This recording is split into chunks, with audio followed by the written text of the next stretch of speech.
Namanya siapa Mas? Eh, Nama asli yang ada di KTP Iya. Miftahul Khairon. Panggilannya? Panggilannya Tajib. Nah, Mas Tajib ini sendiri ini apa benar Mas? Adiknya Gus Miftah ya? Ya kebetulan alhamdulillah. Itu kalau memang masih diakui tapi. Apa sih cerita dari dulunya Gus Miftah itu seperti apa sih Mas? Ya kita dilahirkan dari orang kampung lah, istilahnya dari orang kampung. Memang jadi awal mula ceritanya kita itu di Lampung. Ya karena dulu-dulunya kan orang tua ke Lampung itu kan transmigrasi. Nah setelah itu ya mungkin tempat tinggalnya di Lampung. Nah dari Lampung itu bapak saya membawa anak satu yang pertama yang ada di Palembang. Nah anak yang kedua sampai nomor 4 sampai nomor 5 saya yang terakhir itu semuanya kelahiran Lampung di Jabung, khususnya tempatnya sekarang jadi desa Adiluhur kalau nggak salah, desanya Adiluhur. Dulu Adirejo kan, nah sekarang Adiluhur. Dari 5 bersaudara. Pendowo limo kabeh, lanang kabeh, tapi tinggal siji, tinggal 4. Saya yang terakhir adik dari Gus Miftah. Jadi Gus Miftah ini sendirinya asal dari mana sih Mas? Aslinya dulu kelahiran? Aslinya Jabung. Jabung Mas ya? Jabung. Jabungnya lebih tepatnya daerah mana Mas? Daerah dulu masih Adirejo, sekarang Adiluhur. Adiluhur. Sekarang Adiluhur. Sebelum pemecahan toh. Kalau dulu kan masih Adirejo. Tadi katanya dari keluarga yang sederhana ya? Ya memang sangat sederhana Mas. Istilahnya memang ya gimana ya? Ya memang anak orang tua kan. Memang anaknya orang nggak mampu, anaknya orang istilahnya nggak punya. Ibaratnya ngomong makan aja kan susah dulu zaman dulu itu kan. Bapak ibu dulu kerja apa Mas? Ya petani. Petani sawah. Bapak tani sawah, bapak mama dagang di pasar. Dagang pasar. Jadi ya untuk menghidupi anak-anaknya dari 4 bersaudara itu ya dari hasil kebun dan hasil pasar itu. Tapi kan Gus Miftah itu kan dari lulus SD itu kan dipondokkan di tempatnya adiknya bapak yang ada di Jaya Sakti, Kecamatan Anatoha, Lampung Tengah. Di Pondok Pesantren Bustanul Ulum. Setelah lulus baru Gus Miftah di sana lulus SD, ya keluar dari Jabung itu lulus SD. Jadi sanawiyah aliyahnya mengenyam pendidikan di sana di Bustanul Ulum. Terus terakhir ke Jawa? Terakhir ke Jawa dia lulusan tahun berapa ya aliyahnya itu kalau nggak salah 99 atau 98 gitu loh. Dia lulusnya dari aliyah Jaya Sakti itu di Pondok Pesantren Bustanul Ulum itu di bawah pimpinannya Bapak Haji Sudi. Jadi saudara saya. Jadi berarti ketika ibu itu minta Gus Miftah pulang, Gus Miftah otomatis pulang. Ya lihat kondisi juga kayaknya. Lihat kondisi. Iya lihat kondisi. Kalau kondisinya memang memungkinkan ya pulang. Apalagi dia kan sekarang sibuk Mas. Dia sekarang sibuk syutingan TV kan, sponsor itu kan, dan kegiatan-kegiatan yang lain. Jadi banyak sekarang kegiatan di luar pengajian ya karena sekarang pengajian itu udah nggak boleh sejak COVID ini Mas. Kalau dulu kan sibuk akan jadwal pengajian, undangan. Karena jadwalnya kan per hari aja yang masuk sampai ratusan kan. Sampai indennya aja sampai berapa bulan, berapa tahun kan gitu. Nah tapi terus, ya itu yang terakhir kayaknya. Sama kemarin, berapa minggu yang lalu ada di mana? Anatoha, di Bustanul Ulum, di pondok pesantrennya dia dulu. Dia pulang acara vaksinasi sama bansos sama apa kayaknya itu. Saya nggak hadir itu. Hanya sendiri tapi? Siapa ya dia? Iya. Dia bersama Menkes. Oh sama Kemenkes. Sama Menkes, sama Pak Kapolda Lampung dengan Pak Bupati Lampung Tengah, Pak Musadito ya. Iya. Itu. Dia di sana acara bansos sama vaksinasi.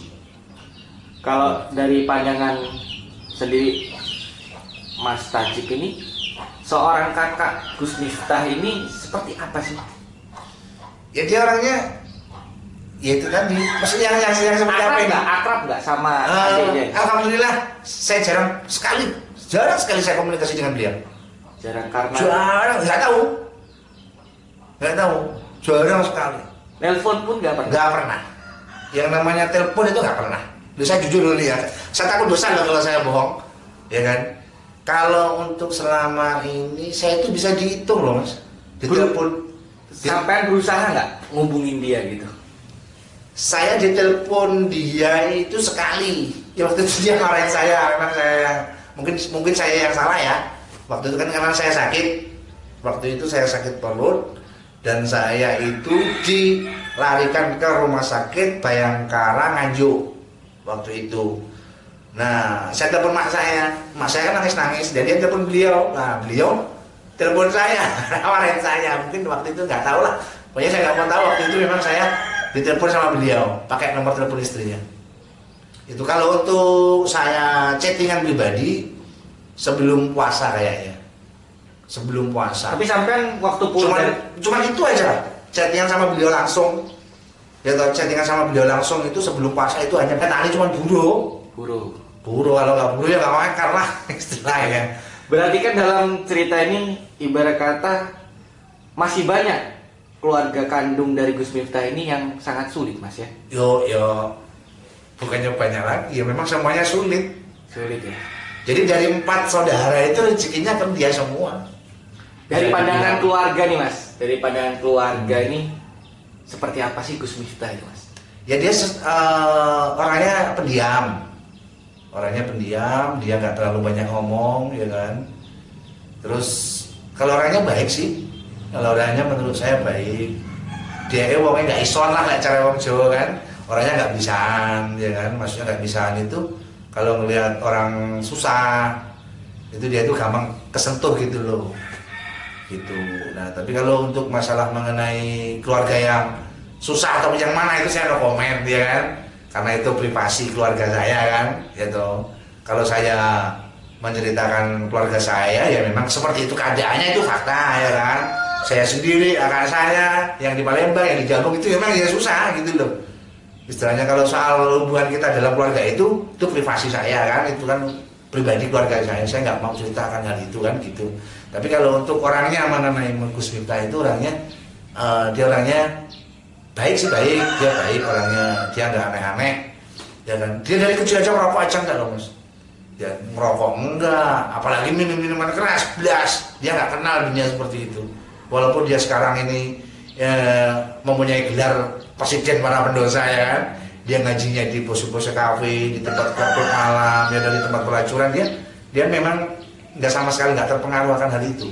Cuman kalau untuk dianya pribadi, memang real gitu loh. Real, dia itu membawa dari tempat gelap menuju ke terang itu memang real gitu loh. Membawa orang-orang yang istilahnya ahli-ahli maksiat, ya toh, ingin bertemu dengan, ingin bermesraan dengan Tuhannya, itu memang dia lah istilahnya. Memang nggak salah lah kalau istilahnya para pendosa itu ingin lari ke dia untuk mendekatkan diri pada Tuhannya lah, itu memang benar. Cuman istilahnya ya seperti itulah. Kalau beliaunya ini orangnya sosial banget sih sebetulnya dengan umat lah, dengan masyarakat. Dia orangnya nggak bisaan dan senang berbagi, ya kan. Dia orangnya sangat luar biasa lah kalau soal itu. Tapi kalau mengenal dalam arti ini kan di sisi ini mohon maaf, Mas. Ya. Jadi keluarga kandung ini kan masih banyak sih yang, jadi kapan sih terakhir berkumpul satu keluarga ini, Mas? Oh jarang, Mas, bahkan lama banget. Udah lama banget ya? Lama banget. Dulu Gus Miftah itu sebelum punya pondok sendiri, sebelum punya rumah ataupun pondok sendiri, dia masih sering pulang, tiap lebaran pulang dia. Dari 8 tahun yang lalu, ulang tahunnya pondok itu, miladnya pondok itu sudah menilai angka yang ke-8. Kemarin itu yang ke-8, itu yang mau ke-9. Udah hampir 9 tahun ini dia lebaran nggak pulang semenjak dia punya pondok sendiri. Ya maklum lah, mungkin kan di sana banyak santrinya yang silaturahmi, bahkan kemarin ini malah COVID, 2 lebaran ini kan, jadi nggak boleh kemana-mana. Ada nggak sih, Mas, dari pihak keluarga ya, saudara kandungnya yang diajak ke Jawa? Nggak ada ya. Cuman saya kemarin, yang saya yang minta sih, saya minta, saya kepengen di Jawa kan gitu. Saya kepengen di Jawa, ya waktu itu saya masih sendiri sih, jadi akhirnya terus saya suruh ke Jawa, dan di sana saya diikutkan temennya kerja di salah satu perusahaan proyek, salah satu kontraktor, anak buahnya beliau, santrinya beliau, pengikutnya beliau. Terus akhirnya saya sana cuma 1,5 tahun kayaknya. Kalau dari cerita ini Mas, anak pertama itu sekarang kerja apa sih Mas? Tani, buruh. Kakaknya itu ya? Iya, yang ada di Palembang sana. Ah. Kalau yang di Palembang sana kehidupannya sangat minim Mas istilahnya. Sangat minim istilahnya, makan aja dikasih orang. Itu kakak kandung Gus Miftah. Iya, yang pertama. Ya gimana nggak? Maksudnya gini loh Mas. Mau makan aja istilahnya nyari sehari itu dimakan sehari itu aja udah syukur gitu loh. Itu yang di Palembang sana itu kakak saya yang pertama. Ya alhamdulillah sih dia adalah santri-santri TPA yang ngaji ke beliau. Terus kadang-kadang beliau juga dipanggil di jamaah majelis ya kan, di acara-acara sunatan, walimatul urus, walimatul khitan itu loh. Kalau kakaknya yang di Jabung sini Mas? Yang di Jabung tani. Tani juga. Tani juga. Tani yang kakak saya yang di Jabung itu kakaknya Tapas, Gus Tapas. Nah itu namanya Mifrul Kholisin. Kalau yang di Palembang tadi kan namanya Ali Mahmudin. Yang nomor 2 Miftahul Huda yang meninggal waktu masih kecil. Nah yang di Jabung ini yang ketiga ini Mifrul Kholisin itu ya tani. Tani Mas. Iya kesehariannya ataupun siapa. Kita tetap hubungan tetap biasa. Sama semua keluarga biasa. Semua saudara-saudara biasa. Semua tetangga-tetangga biasa. Sampai sekarang saya alhamdulillah, walaupun saya jarang pulang ke Jabung ya kan, tapi setiap kali saya pulang alhamdulillah sambungan silaturahmi itu tidak terputus. Ya. Saya dengan mereka. Tapi untuk hubungan antara ibu dan anak, Gus Miftah itu mungkin setiap hari mungkin akan nelfon ya? Ya kalau setiap hari sih pun enggak. Gitu. Cuman kalau mama saya ada kepentingan aja. Kalau ibu saya ada kepentingan, paling miss call ataupun telepon, nah nanti dia telepon balik. Kalau ada kepentingan ya enggak. Mungkin ada pesan terakhir Mas buat Gus Miftah. Oh, ya kalau pesan yang terakhir apa ya? Ya, masalahnya nggak ada yang kurang sih beliaunya ini. Dia orangnya sangat luar biasa. Apa ya bisa jadi kan orang pintar, orang hebat, orang pengalaman ya kan. Bukan saya memuji kakak saya ya, gitu. Dia orang pintar, orang hebat, orang pengalaman, orang berilmu, ya kan. Udah derajatnya udah tinggi kan istilahnya, bisa dijunjung tinggi sama golongan pemerintah elit sampai pemerintah bawahan, bisa diorangkan sangat-sangat dimuliakan di mata umat, di mata jamaah ya kan. Jadi kalau saya untuk pesan-pesan terakhir saya untuk beliau apa ya? Saya bingung ya. Ya saya cuma berpesan aja biar semuanya itu menjadi yang lebih baik lagi lah, menjadi yang terbaik lah, ya kan. Padahal kan dia keadaannya sekarang masih posisinya di atas lah, ya kan, posisinya di atas. Terus ya maksud saya ya lebih baik lagi lah, ya untuk menjalin tali silaturahmi ke keluarga terutama ke kakaknya kan. Kalau saya sih terserah Mas istilahnya. Mau dianggap juga monggo, nggak dianggap juga ya nggak apa-apa kalau saya Mas istilahnya begitu. Karena saya maklumi Mas, karena saya orangnya penuh perasaan. Kalau saya itu penuh perasaan gitu. Memang saya yang paling bandel Mas. Dari 5 bersaudara itu saya yang paling bandel, paling nakal Mas. Mungkin beliau-beliaunya ini entah kakak saya yang lain, entah Gus Miftah sendiri, entah orang tua saya mungkin udah bosan lah ngurusi saya lah istilahnya. Ya kan? Tapi kan itu semua saya bukan tanpa alasan Mas gitu. Saya ada alasannya kok. Saya seperti ini saya ada alasannya kok gitu loh. Saya melakukan yang menurut dia tidak benar tapi saya punya alasan untuk pribadi saya. Itu cukup Allah yang menghakimi saya ataupun malaikat yang mencatat amal baiknya saya dan buruknya saya. Kan begitu Mas. Gitu. Jadi kan ibu saya juga manusia. Sulit ya dalam arti kata Ya. keluarganya. Kalau tadi sampai mana sih kepedulian Gus Miftah itu menjunjung nama keluarganya ini? Ya kalau untuk menjunjungnya segimana itu, yang kayak mana itu? Ya maksud saya gini, apa ya tidak ada tawaran? Tawaran untuk, yaudah, sampean ikut saya aja ke Jawa. Oh kalau soal itu dulu sih mungkin pernah ya, karena begini, mungkin ya soal itu penawarannya dari beliau ataupun dari kakak-kakak saya yang lain yang ingin meminta ikut beliau, saya nggak tahu. Entah Gus Miftah yang menawari atau memang kakak saya yang lain ini ingin meminta ikut beliau, saya nggak tahu ya. Itu kayak kemarin juga kalau saya pribadi saya memang yang minta kan gitu. Kalau dia untuk yang menawarin saya tinggal di sana nggak ada, memang saya yang minta.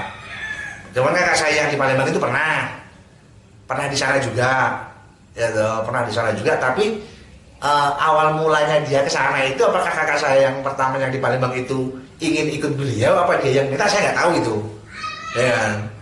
Ya, terus akhirnya di sana cuma berapa tahun, ya kan, akhirnya pulang. Nah, terus yang di Jambung juga seperti itu, dia pernah di sana waktu pembangunan masjid dan pondok waktu itu.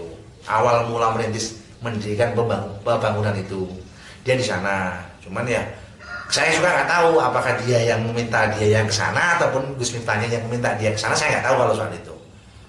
Yang jelas intinya kita pernah di sana semua walaupun nggak lama. Jadi udah lama Mas Gus Miftah ini nggak pulang berarti? Udah lama, hampir sekitar, maksudnya pulang lebaran loh ya. Pulang Ya. lebaran itu 8 tahun. Kalau pulang dalam Semenjak dia punya pondok. nggak lebaran gitu? Kalau nggak lebaran, pernah sih. Pernah ya? Pernah. Berapa tahun itu? Kayaknya kalau sampai sekarang ini, Berapa tahun? kalau pulang sama keluarga ini ya, sama Iya, keluarganya di beliau. rumah ibu. Bukan, maksudnya Gus Miftahnya pulang sama anak istrinya beliau apa sendiri? Ya sendiri maupun Nah, kalau sendiri kayaknya belum lama ini kayaknya.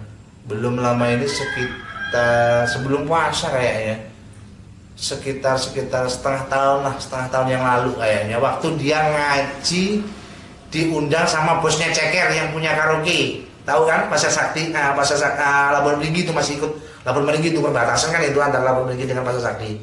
Pernah dengar nggak tempat karaoke Ceker itu? iya. Nah, bosnya itu namanya kan Siti. Nah, itu mengundang beliau. Wah, waktu itu dia diundang melalui ibu saya, ngundangnya Gus Miftah ini. Nah, akhirnya dia pulang kan, otomatis dong pulangnya ke gitu. Jadi kan ibu saya juga manusia, dia juga manusia, ya kan. Siapa sih yang tahu perasaan hati seseorang, kan gak ada yang tahu kecuali Allah kan gitu. Cuman ya menurut pesan saya ya lebih baik lagi dan bermanfaat untuk umat, ya toh, gitu.